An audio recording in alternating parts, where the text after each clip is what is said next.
अस्सलाम वालेकुम व्यूअर्स, मैं हूं एडवोकेट मोहम्मद वकास और आप देख रहे हैं हमारा यूट्यूब चैनल। आप तमाम दोस्तों से रिक्वेस्ट है हमारे चैनल को ज़्यादा से ज़्यादा लाइक करें, शेयर करें, सब्सक्राइब करें। इस वीडियो में हम बात करेंगे कि चीन और पाकिस्तान का जो रिलेशनशिप है उसमें एक नई सिमत जो है वो हमें देखने को मिल रही है। बुनियादी तौर पे दो नई डेवलपमेंट जो है इस रिलेशनशिप में आई हैं। पहली डेवलपमेंट जो है वो ये है कि चीन जो है वो सफारती सतह पर पाकिस्तान के लिए जो है वो स्पेस पैदा कर रहा है और पाकिस्तान को अब पाकिस्तान की ये जिम्मेदारी है कि वो उस स्पेस को जो है वो रिफिल करे, यानी कि उस स्पेस को ऑक्यूपाई करे और उस मौके से फ़ायदा उठाए। अब ये कैसे कर रहा है? अब ये अपॉर्चुनिटी चीन हमारे लिए पहले भी पैदा कर रहा था, लेकिन बदकिस्मती के साथ जो पहली हमारी सियासी हुकूमत थी वो इस अपॉर्चुनिटी से फ़ायदा नहीं उठा सकी और शायद उसकी वजह ये थी कि उन लोगों का जो झुकाव था वो सियासी तौर पर चीन की बजाय अमेरिका की तरफ ज़्यादा था। अब आप अपने इस खित्ते को देखें एक बार कि इस खित्ते में जो ममालिक हैं हमारे, जिनके साथ हमारे सफारती तल्लुकात जो थे वो बेहतर नहीं थे, चीन ने वहाँ बैकडोर पे जो है वो हमारे लिए लॉबिंग की, स्पेस पैदा की, जिसकी वजह से उनके साथ हमारा रिलेशनशिप जो है वो बेहतर हुआ। अफ़गानिस्तान जो है वहाँ की जो हुकूमत है, वहाँ की जो आर्मी का सेटअप है वो हमारे ख़िलाफ़ है, लेकिन उसके बावजूद हम वहाँ उस सिस्टम में अब्दुल्ला जैसे लोग जो हैं वो अपनी हमायत में खड़े करने में कामयाब हो गए। इसी तरह आप देखें ईरान के साथ कि ईरान के साथ हमारे ताल्लुकात बहुत कशीदा थे, लेकिन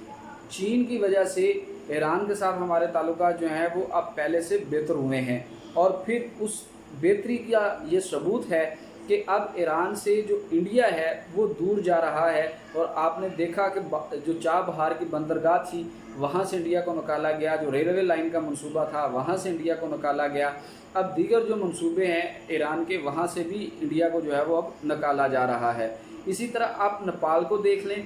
तो नेपाल के साथ जो है वो अब हमारा रिसेंटली जो है वो अट्रैक्शन हुआ कि एक 4 मुल्की जो है वो वेबिनार हुआ वज़ारत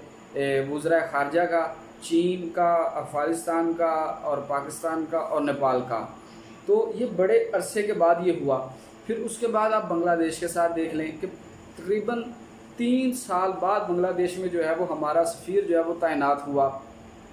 और फिर 2 दफ़ा 1 साल के अंदर अंदर जो है वो 2 दफ़ा वज़ीर आज़म बांग्लादेश का और वज़ीर आज़म पाकिस्तान का आपस में रब्ता होता है, टेलीफोनिक गुफ्तगू होती है और उसमें कश्मीर का मसला डिस्कस होता है। इसी तरह आप श्रीलंका को देख लें कि श्रीलंका के साथ जो हमारा रिलेशनशिप है वो भी अब पहले की निस्बत बेहतर हो रहा है, यानी कि वहाँ पहले जो थी वो प्रो इंडियन गवर्नमेंट थी, अब जो है वो एंटी इंडियन गवर्नमेंट वहाँ पे भी आई है, तो उसकी वजह से वहाँ भी हमारे मामला जो है वो बेहतर हो रहे हैं। और इसके साथ साथ अगर हम इस खित्ते से बाहर चले जाते हैं, यानी कि मलेशिया तो इस्लामी मुल्क है, तुर्की के साथ हमेशा ही हमारे ताल्लुकात अच्छे रहे हैं,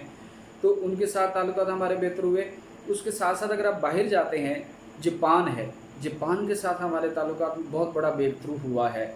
फिर उसके बाद रूस है, रूस के साथ हमारे ताल्लुकात बड़े बेहतर हुए, जर्मनी के साथ बेहतर हो रहे हैं, इटली के साथ हमारे ताल्लुकात जो है वो बेहतर हो रहे हैं। तो कनाडा के साथ कनाडा जिसको अमेरिका का जो है वो बड़ा क्लोज तहादी कहा जाता है, वहाँ अब जो है वो हमारे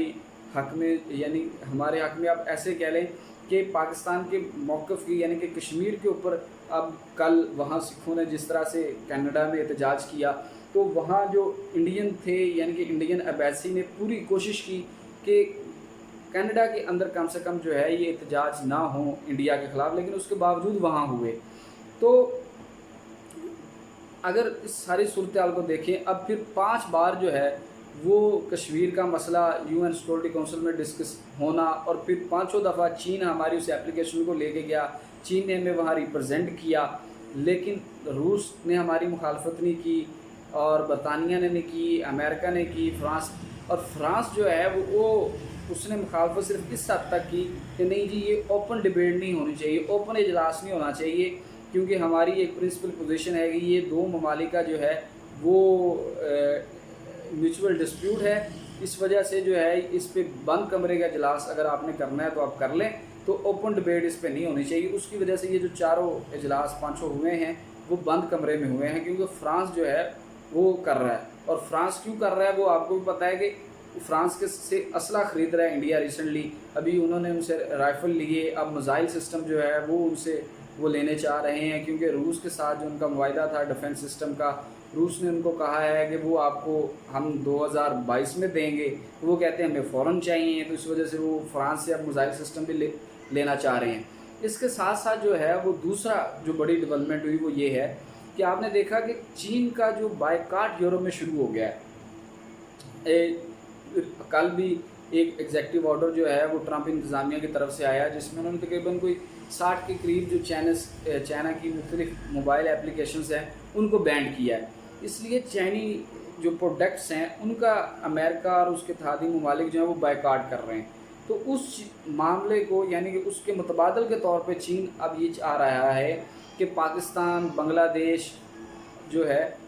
یہاں وہ اپنی انڈسٹری لے کے آئے, تائیوان جو ہے وہاں وہ اپنی انڈسٹری لے کے آئے, اور یہاں اس کے مینوفیکچر پلانٹ جو ہیں وہ لگے, چیزیں یہاں تیار ہوں, اور اس کے ان کے اوپر لیبل پاکستان کا ہو, تائیوان کا ہو, بنگلہ دیش کا ہو, اور لیکن وہ ساری جو انویسٹمنٹ ہے وہ چین کی ہوگی. یعنی کہ اب چین یہ وہ رستہ ہے جس کے ذریعے سے نہ صرف پاکستان کو, چین کو تو فائدہ ہونا ہی ہونا ہے کہ وہ اس کی جو معاشیت کو نقصان پہنچے گا وہ اس کو کنٹرول کرنے کی کوشش کر رہا ہے, لیکن اس کے ساتھ ساتھ پاکستان کو فائدہ ہوگا. پاکستان کو اس سے کیا فائدہ ہوگا کہ ایک تو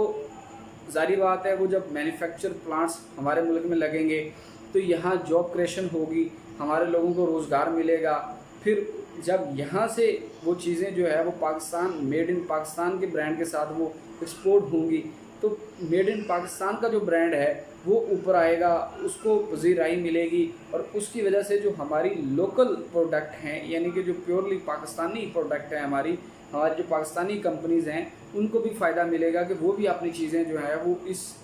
البادے میں یعنی کہ اس کور میں وہ دوسری دنیا تک جو ہے وہ ان منڈیوں تک وہ جو ہے وہ پہنچا سکے. تو پاکستان کو اس سے جو ہے وہ ظاہری بات ہے کہ ہمارے جو فارن ریزرو ہیں وہ بھی بڑھیں گے, تو یہ ایک نئی اپرچونٹی پاکستان کے لیے پیدا ہوئی ہے. تو کل آپ نے یہ بھی دیکھا کہ جب اس وقت